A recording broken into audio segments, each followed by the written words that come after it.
Hey everybody, Don Georgievich here, and today I want to talk to you about your resume. That's right, your resume and why it's not attracting employers. Now, when you have an ideal resume of the ideal length and it's written correctly, you can probably expect to get called maybe 20 to 30% of the time. So for every 3 out of 10 resumes that you send out, you should get a call back for a job interview. If you're not, if you send out 10 resumes and you get 0 responses, that means your resume isn't very targeted to the job that you're looking for. There's something wrong with it. Now, if you send out 100 resumes and you get 0 responses, then you have serious problems. But if you send out 100 resumes, you should be getting 20 to 30 calls for an interview. If you're not, keep watching this video because I'm going to show you how to shape your resume so that you can get more calls off of it. So if employers are not calling you, that means your resume is not doing its job. And if your resume is not doing its job, that means it's not making your phone ring.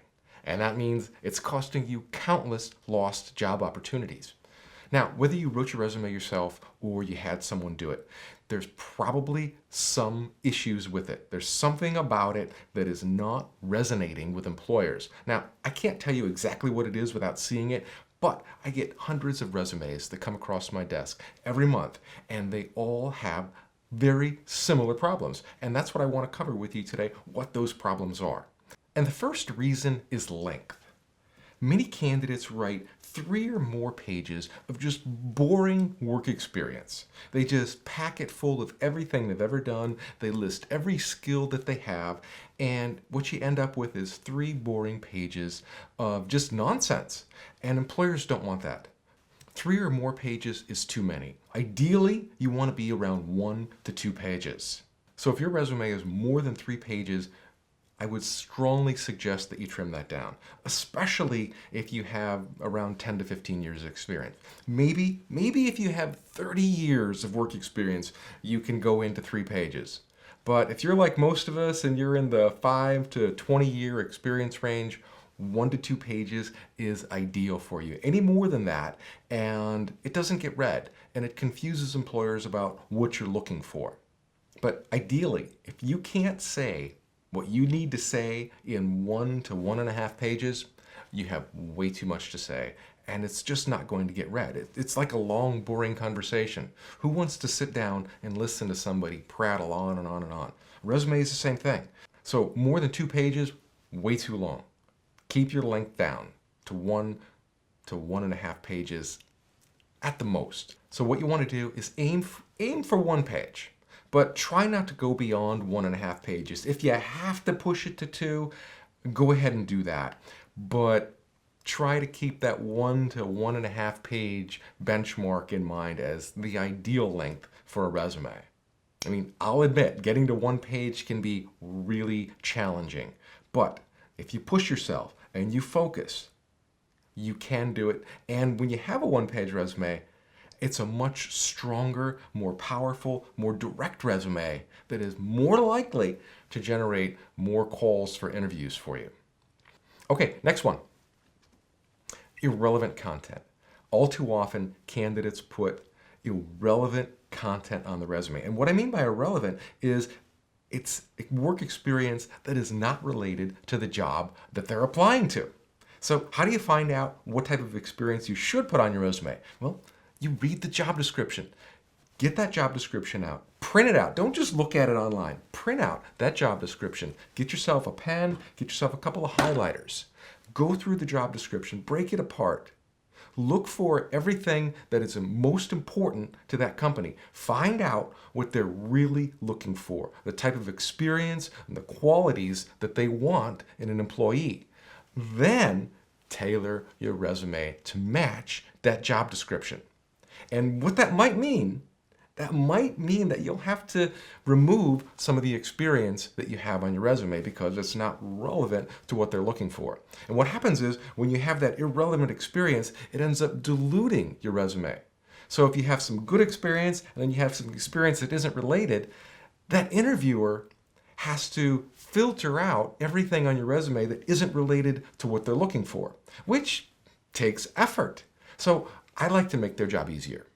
And you should too. So write your resume for the job description. Take out work experience that isn't relevant to what they're looking for. And this is going to give you a more focused, customized resume that's going to match the job description and more likely going to generate an interview for you. And another thing that people do on their resume is they pack it full of skills. They have like a skills section and they have all these individual skills like, they're a project manager, they're a leader, they excel, they're great at time management. Those are all a bunch of skills that are out of context and they add absolutely no value to your resume. So what I would suggest, if you're really good at leading people or project management or whatever it is, put that skill in context. Write an accomplishment statement about your leadership abilities, or write an accomplishment statement about how you are good at project planning, or whatever it is, but put your skill in context. And that way, you have real skills that you backed up with experience, and that is going to attract an employer. Trust me on that one. Okay, next one. Zest. Now, what is zest on a resume? Zest is that creative edge that is woven into your resume. It's what makes your resume sparkle. It's what makes it shine. It's what makes it stand out from everybody else's. So, how do you write a resume with zest? How do you add that extra little pizzazz in there that makes your resume stand out from everybody else's? Well, I'll tell you, writing with zest is not going to be that easy because it requires effort. And you're going to have to add some style and some flair to your work experience statements. You don't want to just write boring statements that say, I achieved company goals. I sold X amount of product and I achieved goals. You want to write creatively. You want to pull in your interviewer or the employer into your resume, and you want to let them get a feeling for the kind of work that you've done. So you want to write creative statements that describe what you did, how you did it, who you did it for, and what the benefit was. Who did it benefit? How did it benefit? What was the value of what you did? Bring me in. Bring the employer into your career and show them. Let them feel what you did. That's how you can write creatively. That's the zest part. That's what's going to make your resume sparkle. Now, it's not easy. It takes time. It takes effort, and that's why people don't do it. That's why people don't do it. So what you want to do to really attract an employer is, remember how I told you to get out that job description and highlight everything that they're looking for? Write creative statements around the key areas of experience that they are looking for. That's going to pull them in. So when they say they're looking for someone who knows how to manage projects, you come in and you talk about how you've managed projects, what you've done, the tools that you've used to manage those projects, and the success rate that you've had with those projects. Give them all those little details, and that's going to make you stand out. It's going to make you shine. It's going to make you shine on paper. And because that's all you have. They can't see you. They can't talk to you yet, so they're only looking at you on a piece of paper. So you have to make that paper come alive. And that's what zest is. Now, what you can do, after you get your resume written, give it to somebody. Give it to a friend, give it to a family member, and have them read it. And just have them read it openly. Have them read it and then give you feedback. Now, here's how to weigh in their feedback. If they read your resume and they say, oh, that sounds good, that means it's boring. That means they're bored to tears. They don't even know what you're saying. But if they come back and they say, hey, that's really cool. How'd you do that? Now you've got something. Now you've got something. Now you've got some zest in there. You've got some pizzazz. You've got some sparkle. And now you have something to work with. And that's a resume that you can send out. And you're more likely to get more hits on that type of resume. You're going to get calls for interviews. But in a nutshell, writing with zest is writing creatively. You have to be able to write creatively. And writing creatively takes time. You can't just do it in a minute or two. And I'll tell you this, if you hire a resume writer, they generally don't write creatively. They just write factually because you're giving them a list of experience and facts and things you've done, and then they just put that into some statements for you.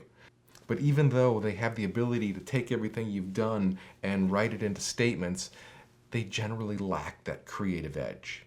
Unless you hire a really good, expensive resume writer. But most of them out there, you get your resume written for a few $100, it's not going to have that sparkle to it. It's not going to have that creative edge. Sure, maybe it's a little better than what you can do yourself on the first draft. But if you push yourself hard, you can force yourself to write a very good, creative resume that's a strong reflection of who you are and what you've done.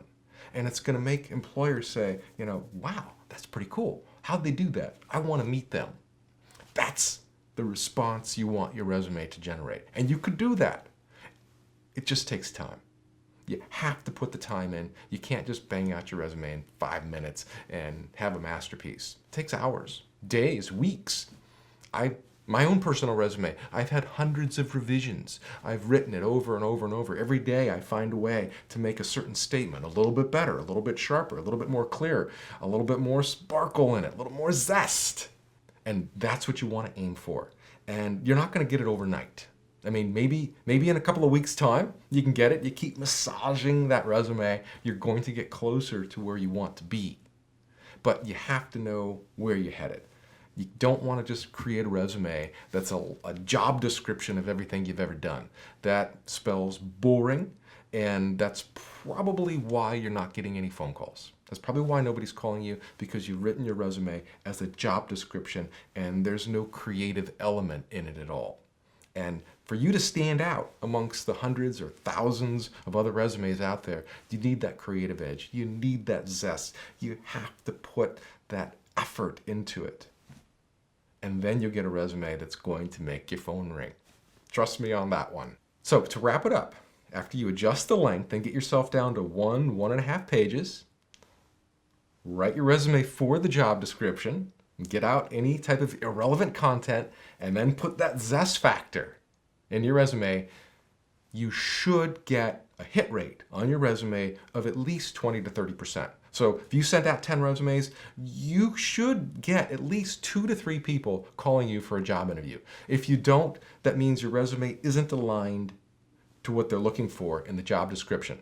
Now, if you send out like 100 resumes, you should be getting 20 or 30 calls. But now, I'll tell you this, it's not easy to send out 100 resumes. You can't just go into the job boards and like on CareerBuilder and just punch in and say, bam, bam, bam, send out my resume to 100 positions. That doesn't count. You have to look at each position individually, review the job description, and target your resume to match that. It takes effort. It might take, an hour or two to apply to each job. So if you send out 100 resumes, I hope you put in, 70 to 100 hours worth of effort into applying to all those jobs. If you didn't, you're just wasting your time. Focus. Focus all your efforts on just a few jobs at a time. There can't be 100 jobs out there that you're a perfect fit for. There just can't be. There's a handful, and you have to find those and target those and work on those. That's how you get a phone call. You don't get a phone, it's not a numbers game. You don't send out 100 or 500 or 1,000 resumes and expect to get boatloads of interviews. That doesn't work. And you've probably already tried that. You realize that doesn't work, and that's why you're here today watching me. So, focus. Length, irrelevant content, and zest. Apply all those factors to your resume, and I guarantee you're going to be amazed with the results. Now, that's all I have for you today. If you would like to go further and dig deeper into how to make your resume better, I have a great program. It's an online program. It's called the Resume Doctor.